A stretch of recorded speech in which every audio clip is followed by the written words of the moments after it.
My name is Kelly Breedlove. I graduated with a mechanical engineering degree December 2006. I work for Trane as a sales engineer. Hi, my name is Andrew Soulier. I graduated from ASU in May 2008. I went to the Ira Fulton School of Engineering, graduating with a Bachelor of Science in Engineering, majoring in mechanical engineering at the main campus university.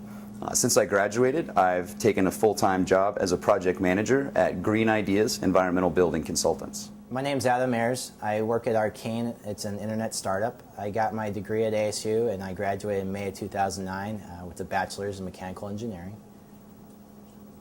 And my job title is more or less marketing and sales manager. Also, I do some business development.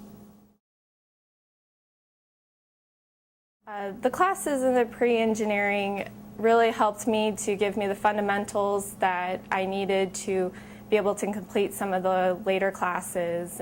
So math was one of my favorites. Physics at the time I hated, but now that I look back I really enjoyed. And then once I got into my core mechanical engineering courses, those are the ones I enjoyed the most. We were forced in my technical electives like renewable energy technologies and also engineering professions, some of these 300 and 400 level classes, we were basically forced to prove a sound business case behind our ideas. And that forced us to think quite a bit and question our ideas instead of just coming up with really complicated designs. We realized there were some critical elements of simplicity and short payback periods and manufacturing that it was really fortunate for us to be forced to talk to some of these other colleges and interface with these other departments to figure out what we needed for our good grades, basically. Additionally, it was definitely English and writing skills was something that I acquired in college and late in high school that I never enjoyed, but I do more than anything else at my job. I don't sit down and crank out calculus problems. I don't do physics problems. I'm not solving thermodynamics problems or structural problems, albeit I'm not in an engineering direct field. Every day I sit down, I'm writing and I'm creating documents, I'm writing proposals.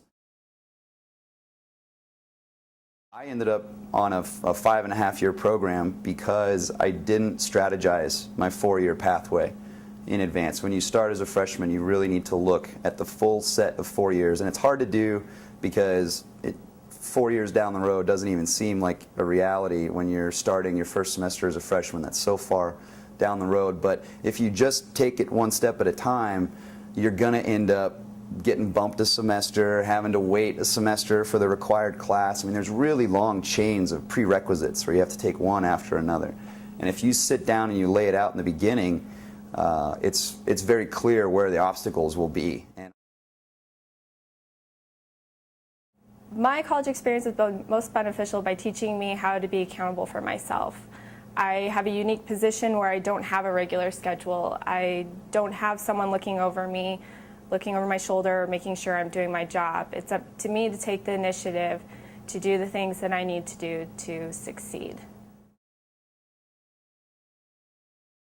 One thing I wish I did differently was I wish I would have gotten involved in some of the engineering societies and the other engineering extracurricular activities. I feel like I really missed out on some of the networking that a lot of other students took advantage of. If I could go back and do it again, I would definitely attack the calculus and the differential equations and the physics right off the bat, because in the beginning those classes are very difficult.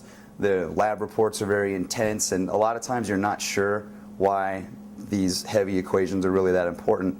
But your third and fourth year, that theory starts to actually fuel your applications. I would have started off freshman year goal setting and making sure everything I was doing was contributing to those goals, and I would have gotten mentors a lot earlier in my engineering career.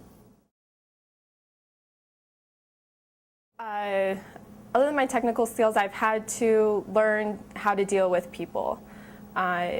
Being able to relate to people affects every aspect of my job. I have to be able to relate to my customers. I have to not only be able to talk technically to them, but I have to be able to build a relationship with them.